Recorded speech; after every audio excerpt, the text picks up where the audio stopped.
As the old saying goes, history repeats itself. And ladies and gentlemen, we are witnessing that once again here in this decade of our life. My name is Kosta Gara, and coming to you live from San Diego, California. I've got a very, very interesting topic I want to discuss today with you guys and share. So sit back, relax. Over the next 5 to 10 minutes, I'm going to introduce you to some ideas that I've had that I've been sort of pondering on if it's the right time to share or not. And I felt this is the moment, this is the time to share this. This is simply my opinion, obviously, but this is coming from someone who has traveled the world, been to 200 plus cities around the world, filled up a number of passports, has lived in a dozen countries around the world, and has experienced cultures from within. So with that said, as you know, this is nothing new, and world power has been shifting for centuries. As a matter of fact, for thousands of years. Started with Romans and Persians and Greeks and Otto Turks and Mongolians and Egyptians, all the way to thousands of years later to Britain, who were in power for centuries. And here we are today in 2017, United States being the powerhouse. I feel in order for U.S. to protect and preserve that global leadership, they've got to make some changes, very important changes. And those changes are key elements to go on the right path to maintain its power, its position as a world leader.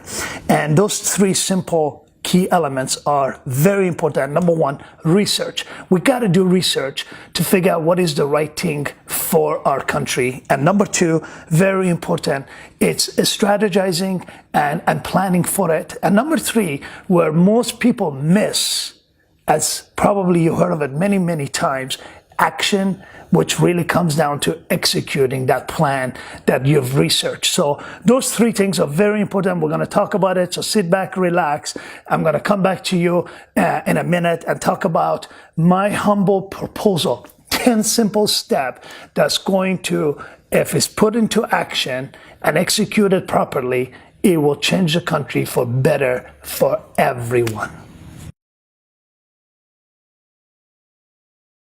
So guys, you know, just talking about peace ain't gonna bring peace. We really gotta come up with a solution, with a plan, and execute it. So these 10 things I'm gonna share with you are very important. Number one, really, why are we putting our business, our noses in everybody else's business? Why? We really gotta pull out our troops, withdraw all of our troops from everywhere, be it in Germany, in Korea, in Japan, anywhere, even Philippines. We need to pull them out, let the countries run their own business, allow them, empower them to do that. That way we bring our troops home, put them on the border so it protects our borders, and more importantly, dedicate some of those troops to help us improve our internal, our national infrastructure, be it the roads, hospitals, highways, to improve to make the country better. It's unbelievable how outdated our roads and hospitals and schools are. By the way, this is an incredible fact I want to share with you. Last year, the U.S. government spent over $600 billion, with a B, $600 billion on military.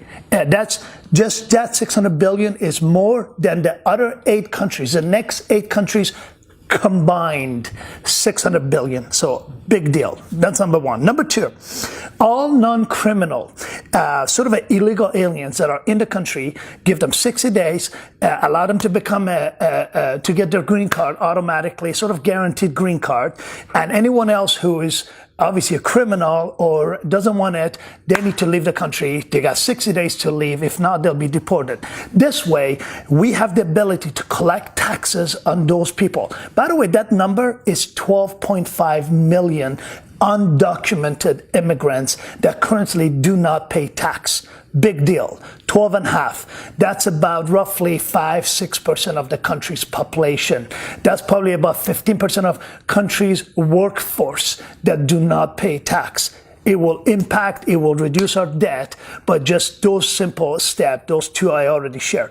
Number three, very important to me, it's, why are we getting involved with the immigration documentation system process? Why not leave it to companies that are masters of it, such as Visa and American Express? God, these guys are incredible with their innovative platform. They can literally track humans around the world. I mean, myself, I traveled the world. Outside of bathroom, anywhere else I go, Visa knows every dollar I spend, every penny I spend, no matter if it's in Africa or in Asia or here in San Diego, they know, they track everything. So why not delegate that to them and let them be in charge? That way we have a very protected system to manage. As a matter of fact, as an immigrant, I'm willing to volunteer for it. No problem. I'm an immigrant to this country. I'm grateful to be here and pay the taxes, but I'll be first to volunteer for it. So for me, those first three are very important. Number four, all future visitors coming to the country, doesn't matter where they're coming from, irrelevant. We need to implement some sort of a chip technology that we can track them at all time where they are. This is not to basically find out where they are, like, or divulge in their privacy, or really sneak on them, or sort of impose on anything else they do, but more important, focus on if illegal activity is taking place, we can control that. So it's very important, some sort of a chip technology. We do that for many other things. It's pretty easy to implement that here in 2017. Now, if a country, it's a big deal for me. Why? Because if a country requires our military work, we need to charge them at a rate of 10 times what it costs us. Let me tell you where I came up with this 10x. Most of Silicon Valley companies that have zero value, real value, they barely have even revenue, are acquired anywhere between 8 to 12 times of valuation. They're acquired for that price. Billions of dollars. And they barely provide anything significant to change the humanity or society or improve the society. And yet our militaries, we put these people, our kids out there in other countries, threaten their life and potentially risk their life for nothing. This is what I feel we should do as a United States. Take the military. If anyone wants to hire us, they'll pay the 10 times the cost, and we go in and protect them. That's really what we need to do to cut the cost and cut the debt of almost 21 trillion, ladies and gentlemen, in debt. We can cut that easily. Number six, very important to me, those oil producing countries in Middle East, enough of playing their game. Let's just offer a flat rate, discounted, negotiated rate. Take it or leave it. They don't want it, no problem. So many countries in Latin America that can produce as much oil, if not more, that are willing and wanting to deal with us.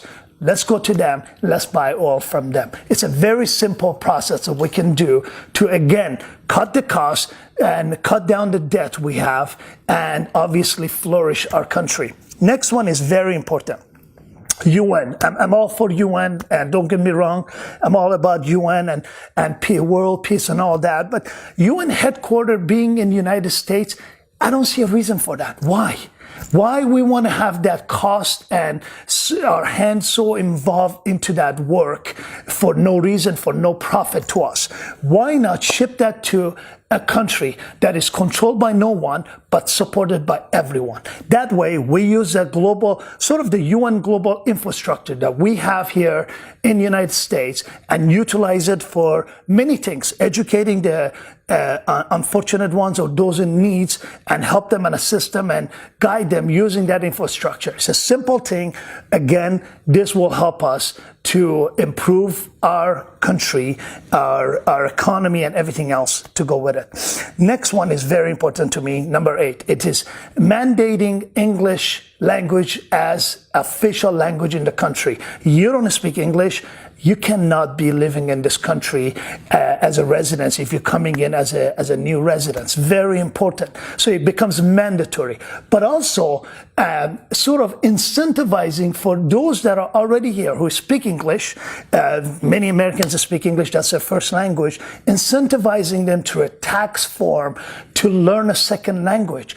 That's how you learn about cultures, because I speak a number of languages, and it's very beneficial for me where I get an opportunity to find out the culture, understand them at the different level rather than just the surface level. So mandating English as a first language for everyone, become the the primary language for the country, and then anyone who already speaks English, giving them some sort of a tax credit, incentivizing it by learning a second language. Next one, this is very, very important for me, bringing all the manufacturing jobs home. How? No problem. At an adequate tax to all the companies that are importing goods into this country, and that will very quickly stop those importation and give the existing companies that are in the United States, give them huge tax breaks to bring the jobs home and allow them to maintain that. And as you know, if companies saving money, they're going to hire more people. I am a business owner. That is for me, I speak from a personal experience.